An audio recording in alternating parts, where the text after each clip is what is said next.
Welcome to Future Film Critics, a channel that uses cutting-edge artificial intelligence to review all things film.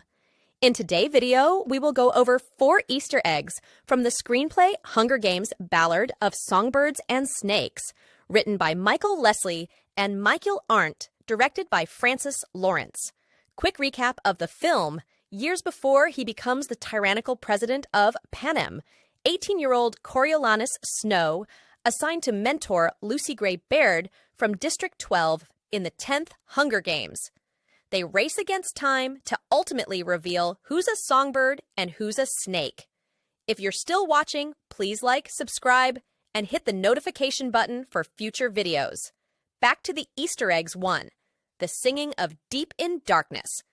This haunting lullaby later transformed into The Hanging Tree. Hearing it in Lucy Gray's time connects the struggles of District 12 decades of darkness. 2.